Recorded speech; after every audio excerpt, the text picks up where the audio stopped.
Dear participants of this video conference, it's my pleasure to welcome all of you to follow the panel discussion as a part of seminar named Multidimensional Resilience, Smallholder Producers and Farmers Managing Risks.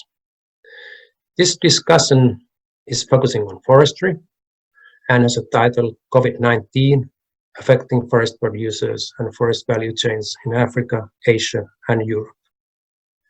We have seen how this pandemic has affected different sectors in societies, and it has not left forestry out of that. And today we'll have a discuss what has it meant in practice and how could we be better prepared for this kind of crisis in the future. This discussion is produced by IFA, which means International Family Forestry Alliance. My name is Antti Sahi, and I'm the president of IFA. And today, my duty is to moderate this discussion. Besides me, there are 4 panelists on the line, and now I would like to introduce them very briefly. First, we have Alfsen from Norwegian Forest Owners Federation. Ellen is the Director for Communication, Public Relations and International Affairs in Norwegian Forest Owners Federation, who has a long experience in international forest and environment policy. Then we have Giri, Association of Family Forest Owners from Nepal. Giri has been actively functioning in the field of natural resources management in Nepal. During 28 years of professional engagement with all the institutions, gained professional experience in the field of institutional capacity building, policy advocacy, and natural resources management, basically focusing on the issues of marginalized communities, including women, Dalits, differently able people, and rural communities. He is also a member of the Board of Directors of International Family Forest Alliance. The third person among our participants is Charles Nyanjui, coming from Kenya, and Farm Forestry Smallholders Producers Association. He has a degree and a Master's of Science in Forestry from Karatina University. He has spent his last 10 years on establishment and development of the first Kenyan Farm Forestry Association, Farm Forestry Smallholders Producers Association of Kenya, where he is now the chairperson. He is also co-chairing a steering committee in the development of the first Kenyan agroforestry strategy, aimed at developing a policy that will see the Kenyan on-farm tree grower become more inventive. He is also a member of the Board of Directors of International Family Forest Alliance. Then we have Mrs. Satu-Marja Tenhiälä, coming from Finland, and Central Union of Agricultural Producers and Forest Owners, MTK. Satu-Marja is working as forestry policy advisor in international forestry at MTK. Her main responsibility areas include forest policy issues in European Union, United Nations, and also cooperation with Nordic countries. So these participants bring a wide experience and acknowledgement to this discussion. So warmly welcome all of you. We run this panel so that first every participant gives the presentation for some minutes, and after that we have a discussion for a short while, for a short dialogue. We go through the presentation in alphabetical order. So first, I would like to give the floor to Mrs. Alfsen from Norwegian Forest Owners Federation. Thank you. I will first introduce my organization and say something about the Norwegian Forest Owners Federation. We are the central organization for 4 regional forest cooperatives covering the whole of Norway, and we have approximately 35,000 members. We represent 80% of the timber trade in Norway, and we are the biggest forest owners federation in Norway. So when the COVID-19 crisis started, we, as a lot of other countries, Norway closed down, and they also closed the borders. And that was a bit problematic for us because the Norwegian forest owners, they use a lot of foreign professional forest workers for doing the work in the forests. And they couldn't enter into Norway. And it was just the beginning of the planting season, so we was quite worried. And we had a very good contact with our government and all the political parties in the parliament, and that resulted in 2 types of actions. The one was to support planting and to ease the restriction for foreign professional forest workers to enter the country. And we got some money from the government to make it easier to hire people to plant. We had also a lot of Norwegians was because of the crisis, they got unemployed. So it was a lot of people wanting to do other work, for example, work in the forests. And of course, they are not used to that kind of work. So we also had, we have Forest Extension Institute, and they made a web course, how to plant. So you could have that course and be a bit more skilled to plant than before. And that is very important, that people know how they should do it. And so it was quite good. And they also, the government proposed to support forest entrepreneurs to ensure that we have enough work during the crisis. This proposal has to be supported by our parliament, but we expect that this will be done. And this is important because the market has had some changes. And if the forest entrepreneurs disappears, then the whole value chain will suffer, of course.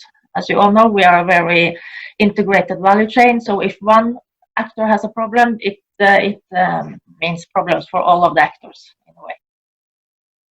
And our main role in the Norwegian Forest Owners Federation, that was the contact with our members to know what's the situation in the forest, what's the problem for our members, and to communicate that to our government.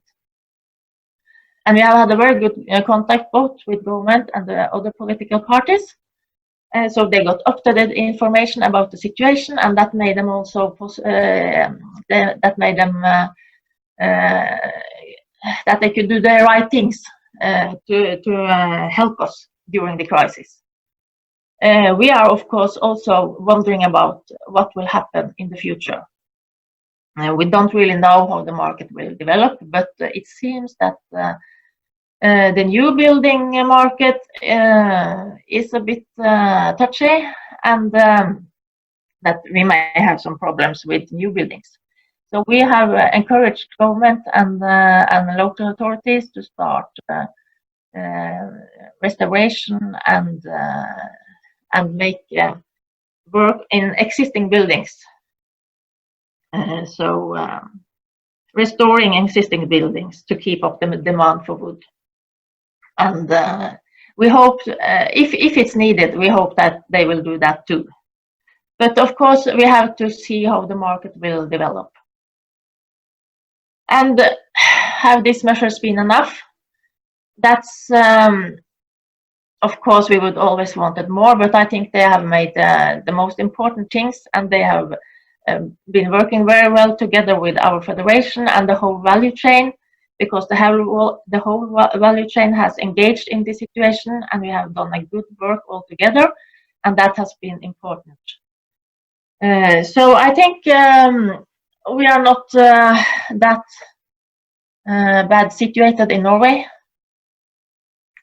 When it comes to how should we tackle things or crises in the future, of course we will have other crises, maybe also more severe than this. I don't know.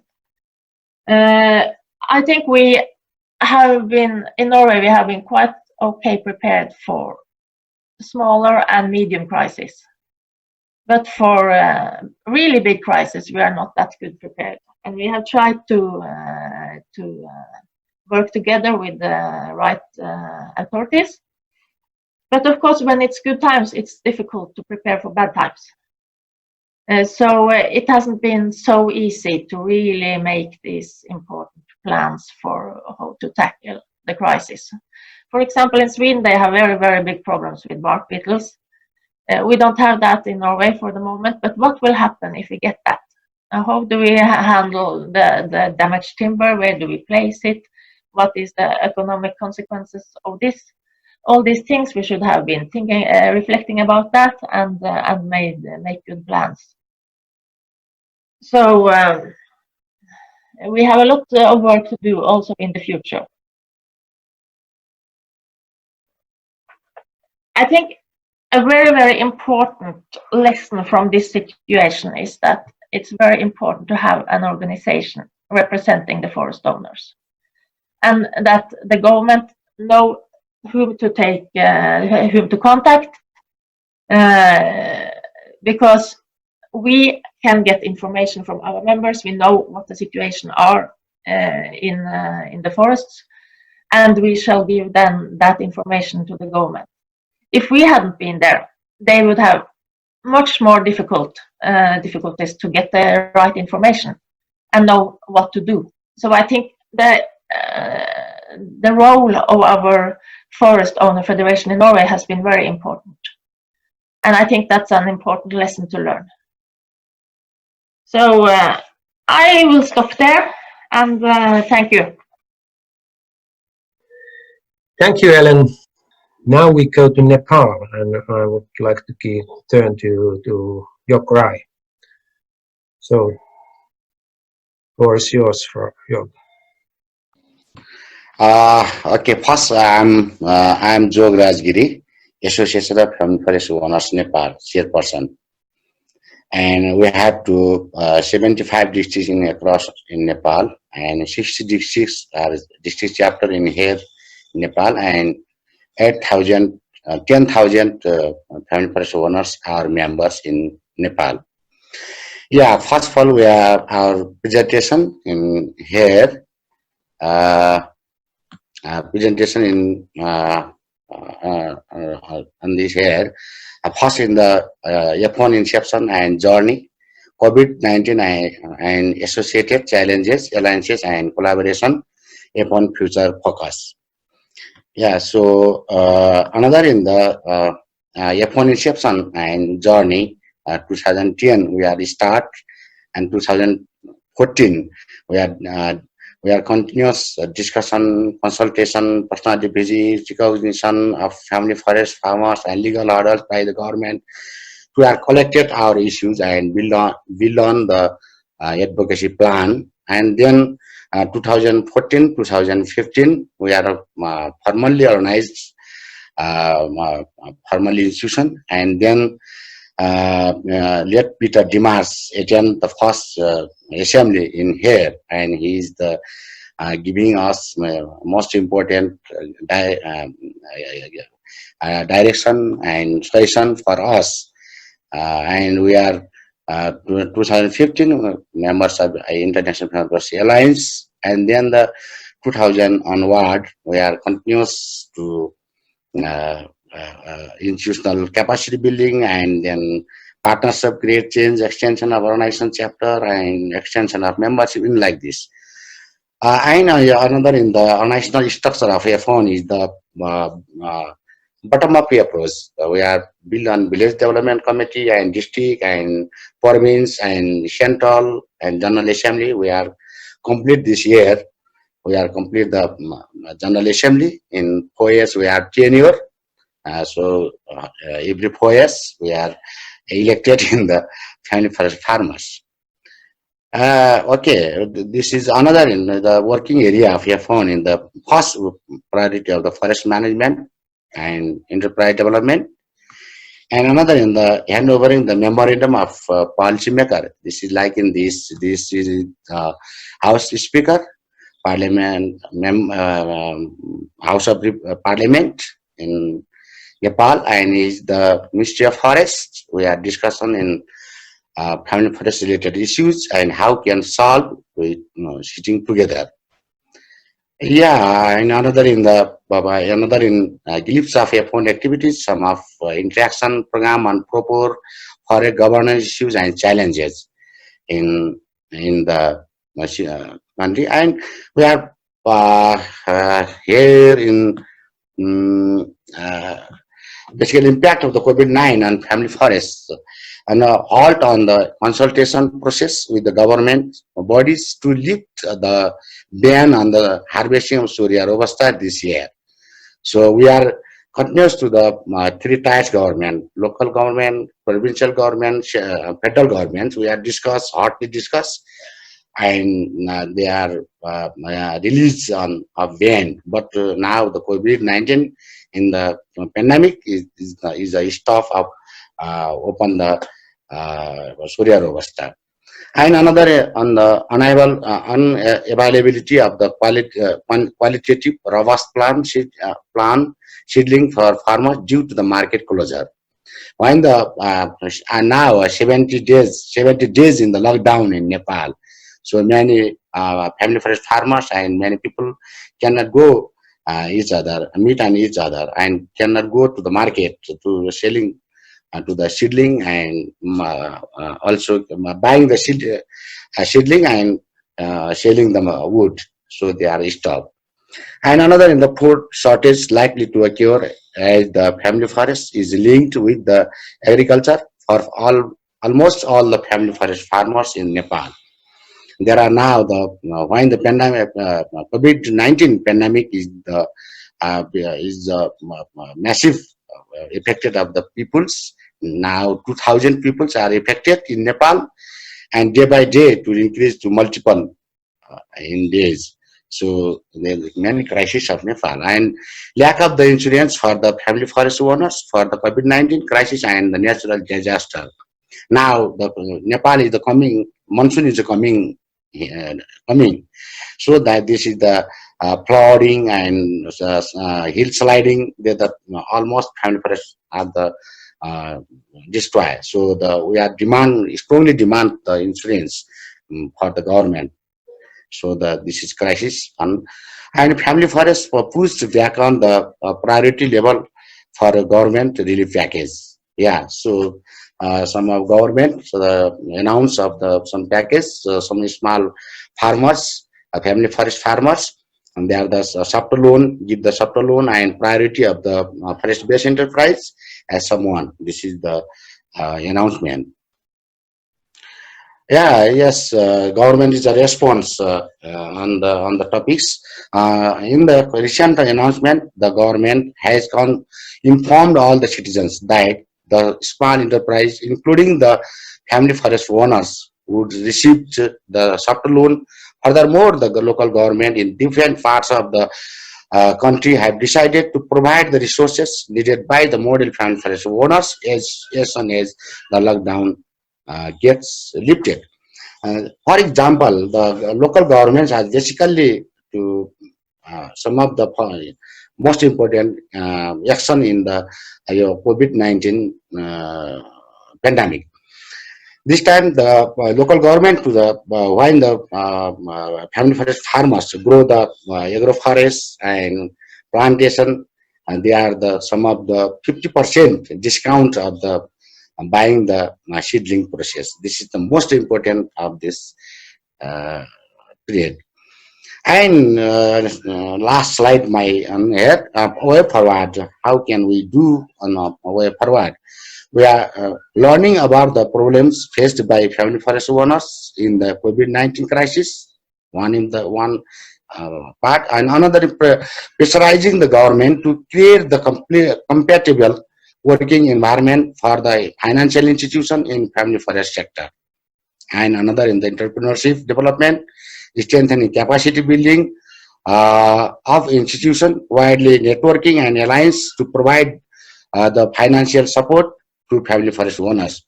We are strongly to networking and to basically natural resource management. working up in federation networks. We are alliance building to give to the specialized government and development agencies also. And they are now. And another in the plantation and nursery establishment with the quality link. This we again said to right to this season is the monsoon season, the rainy season. This time is the most family forest farmers, small farmers, to agroforest, forest, and agriculture to plantation to this period. So the and another in the media campaign. This is the most important this time. Thank you so much in my presentation. Thank you very much, Yograi, and greetings from Nepal. And as we already noticed, those effects of COVID have been different in different countries, but however it has affected by many different ways. But we go further, and the next presentation will be given by Charles Nyanjui from Kenya, who is the chairperson of Farm Forest Smallholders Producers Association. I'm here to present to you the effect of COVID-19 and its effect on farm producers and forest value chain, like a study of Kenya. And these have brought a lot of disruption on agriculture and forestry supply chains. Difficulties to access the farm is that there have been a lot of roadblocks and curfew which have been imposed. There's abuse of power, excessive abuse of power by police enforcing this curfew, high prices of commodities and food products, and at times they are not enough. Increased child labor have been reported as all schools have been closed. Reduced participatory forest management products, and some very key management practices which are supposed to be done on our trees, whereas increased domestic violences which have been reported so far. This pandemic have really reflected on some areas in the future, which includes the igniting discussion of the need now to restore our very original typical practices on how we used to store food and address food security in very good way. There's also need to develop or either review national adaptation plans to handle disasters, not only on COVID, but in any other disaster that may arise with time. There's also need to upscale resilience on farming systems, especially on addressing the value chain and livelihood, as well as need to embrace technology in production and promotion of priority food, trees, and crops. Our governments so far have not done a specific support to forest producers at the moment, as far as COVID is concerned. But in some counties, they have produced some jump pricing to the farmers, as well as providing posters and messaging information to our members, though the issue of translation to local languages have been a big challenge. Frequent press statements are being done by the government. Media support programs are frequent. However, many businesses closed down after the pandemic, and there was seemingly somehow some delaying government in terms of providing guidelines on time on this pandemic.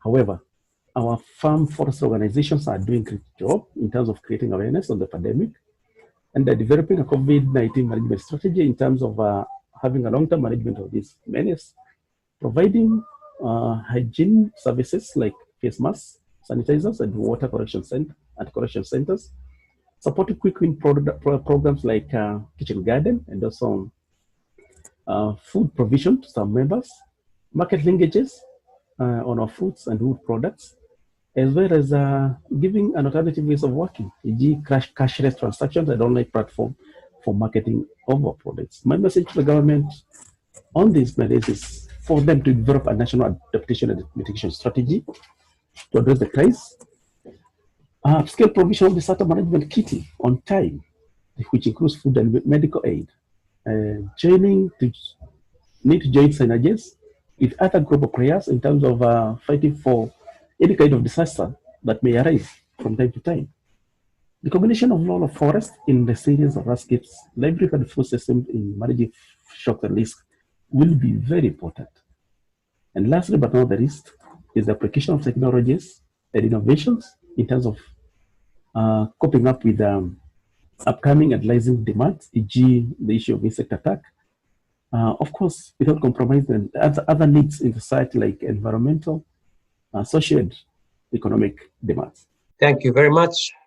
I will give the floor to Satu-Marja Tenhiälä from Central Union of Agricultural Producers and Forest Owners, MTK, Finland.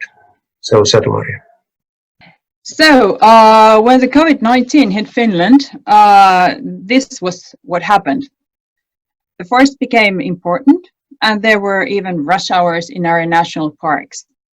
Once again, history repeated itself. Forests provide comfort and shelter when we need them. In my presentation, I'll raise issues from the European Union level and from Finland as a member state.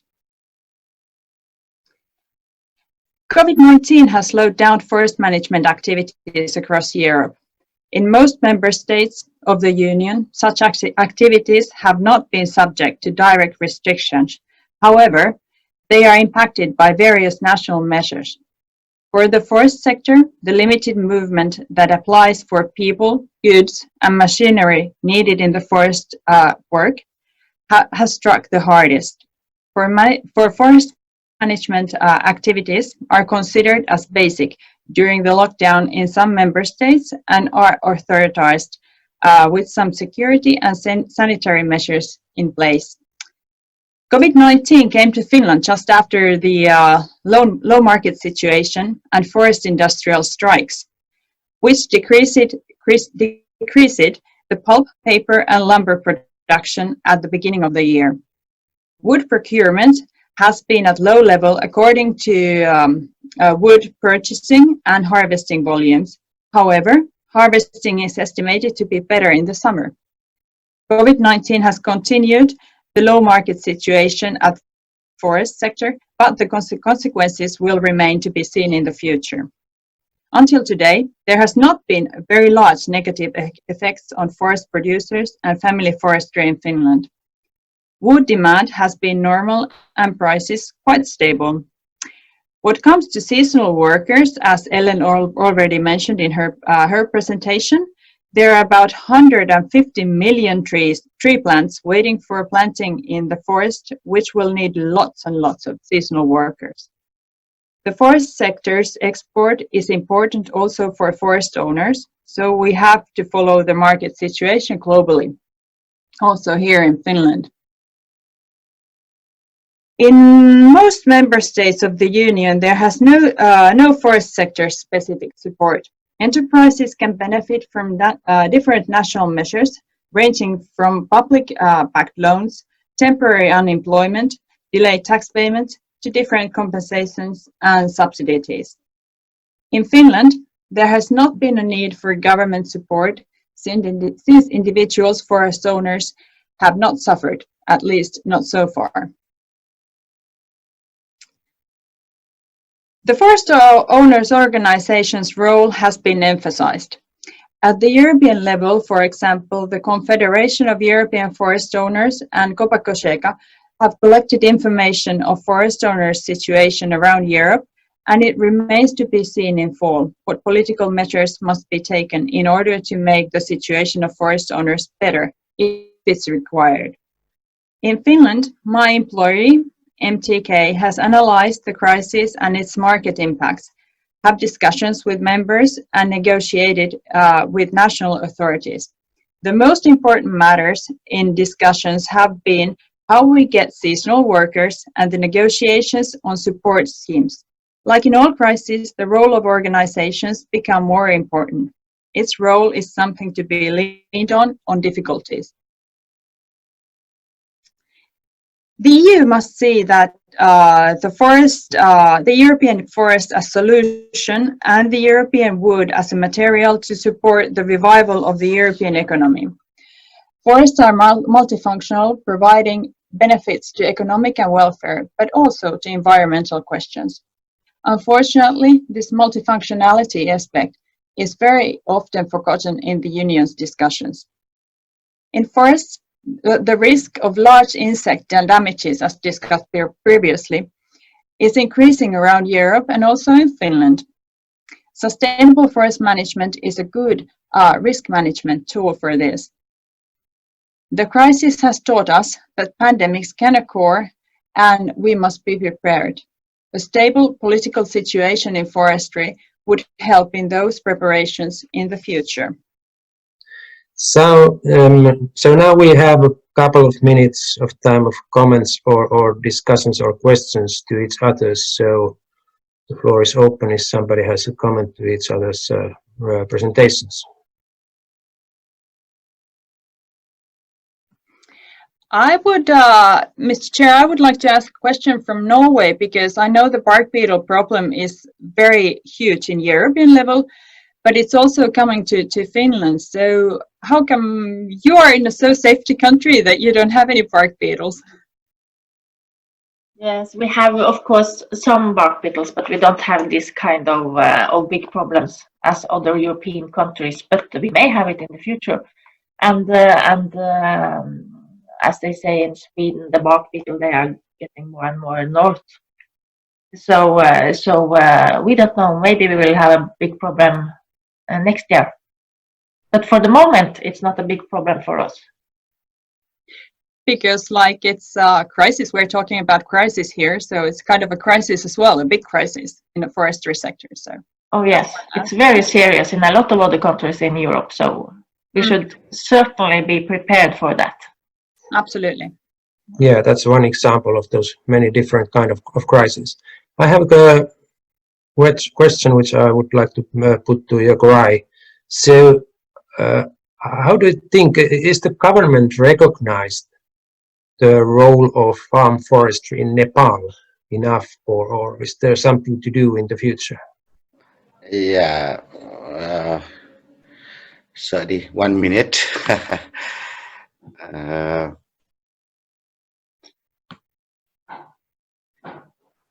Yeah, this is the one of the major of the challenges to government to recognize of this family forest farmers.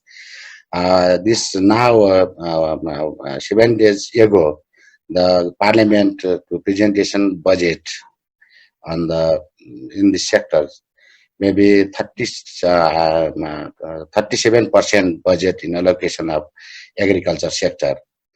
Now days to India and Malaysia, Singapore, and another countries to comes from to Nepal. Many people comes from to Nepal when the COVID-19 affected in this time.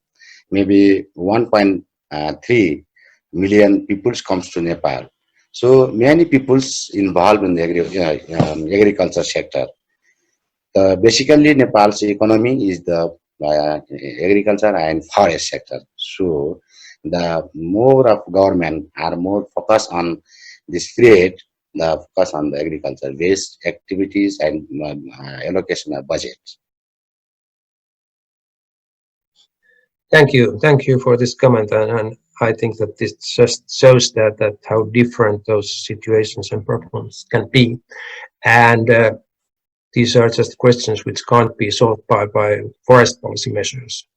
They are just showing that how important is that well-functioning society and well-functioning financial sector and banking system, as you mentioned about those loans for farmers, and that is certainly something which must be better prepared in the future for coming crises, because they can be different crises in the future.